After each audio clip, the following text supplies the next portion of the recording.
जय जिनेंद्र, कैसे हैं आप सब। आरजेकाश में आप सभी का स्वागत है।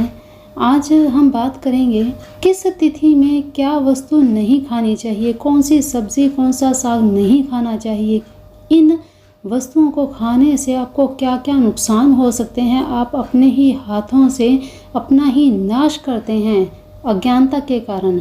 तो बताई गई वस्तुओं का हमेशा आपने निषेध रखना है, ध्यान रखना है कि इन तिथियों पर आपने इन वस्तुओं का सेवन बिल्कुल भी नहीं करना है, ना ही इनको काटना है, ना ही इनका किसी भी प्रकार से आपने खुद सेवन करना है और ना ही किसी को आपने देना है। तो सबसे पहले बात करते हैं प्रतिपदा अर्थात प्रथमा तिथि को। प्रथमा तिथि को कुष्मांड बिल्कुल भी नहीं खाना चाहिए, क्योंकि उस दिन ये धन का नाश करने वाला होता है। प्रथमा तिथि को अगर आप कुष्मांड खाते हैं तो धीरे धीरे आपके धन का नाश होता जाएगा। द्वितीय तिथि को बृहति अर्थात भटकटैया के फूल के बारे में आपने जाना होगा, आपको पता होगा, नहीं तो गूगल पर सर्च कीजिए, आपको ज़रूर उनकी पिक्स आपको दिखाई देंगी। वैसे स्क्रीन पर आपको देने की कोशिश करूँगी।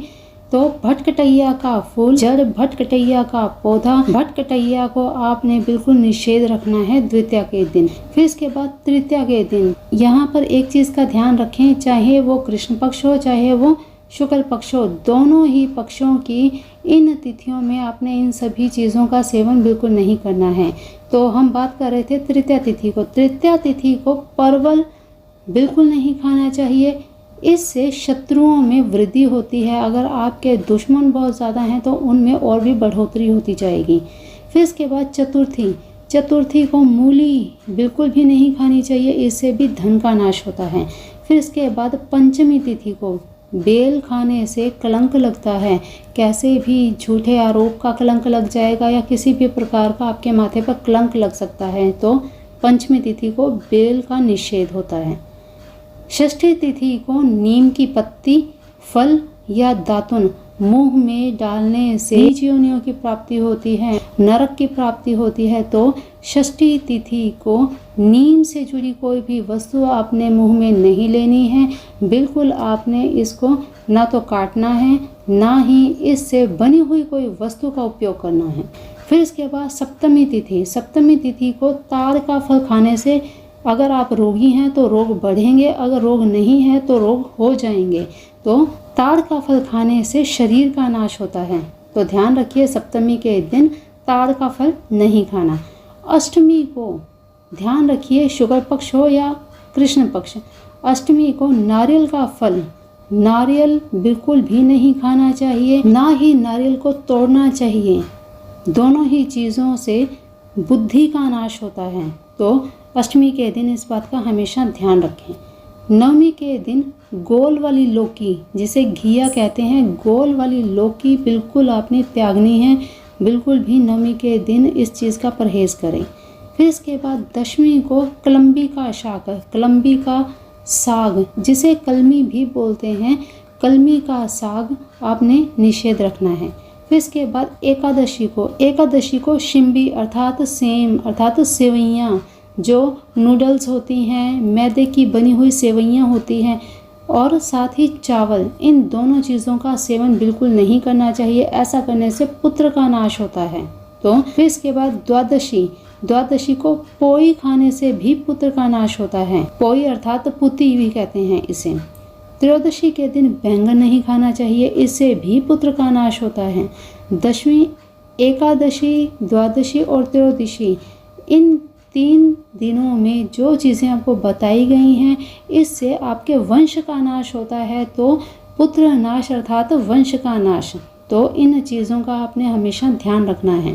फिर इसके बाद अमावस्या, पूर्णिमा, संक्रांति, चतुर्दशी, अष्टमी तिथि, रविवार, श्राद्ध और जिस दिन व्रत हो उस दिन तिल का तेल बिल्कुल भी यूज़ नहीं करना चाहिए, ना ही अपने बदन पर लगाएं और ना ही इसका खाने में सेवन में आप उपयोग करें। बिल्कुल भी आपने तिल के तेल का निषेध रखना है। फिर इसके बाद रविवार के दिन अदरक और लाल रंग का शाक बिल्कुल भी नहीं खाना चाहिए, जैसे साग, चौलाई, ये सब चीज़ें शाक में आती हैं, तो पत्तेदार सब्जियों को ही शाक बोला जाता है। तो रविवार के दिन इन चीज़ों का आपने ध्यान रखना है। फिर इसके बाद सूर्यास्त के बाद कोई भी तिल से बना हुआ पदार्थ नहीं खाना चाहिए। दिन ढलने से पहले आप खा सकते हैं, लेकिन सूर्यास्त के बाद आप बिल्कुल ना खाएं। जो लोग धन प्राप्ति चाहते हैं, माँ लक्ष्मी को रिझाना चाहते हैं, प्रसन्न करना चाहते हैं, अपने घर में हमेशा स्थायी रूप से स्थिर रहें, ऐसा जो लोग चाहते हैं, उन्हें रात में दही और सत्तू बिल्कुल भी नहीं खाना चाहिए। इससे नरक की प्राप्ति होती है और धन का नाश होता है। इन दो चीज़ों का उपयोग करने वाला इंसान कभी भी धनवान बन ही नहीं सकता, तो ध्यान रखिए। फिर इसके बाद दूध के साथ कभी भी मट्ठा नहीं लेना चाहिए। फिर इसके बाद शहद में मिला हुआ घी, तेल और गुड़, इन वस्तुओं के मिश्रण को कभी भी सेवन नहीं करना चाहिए। ये मदिरा के समान माने जाते हैं।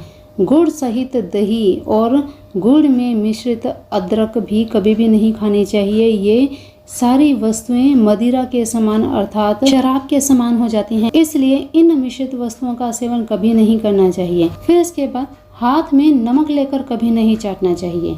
फिर हाथ में दिया हुआ नमक, तेल और व्यंजन जैसे खीर और रसगुल्ला, रसीले पदार्थ, ये सभी वस्तुएं और लोहे के पात्र में दिया हुआ तथा बाएं हाथ से दिया हुआ अन्न भी मदिरा के समान होता है।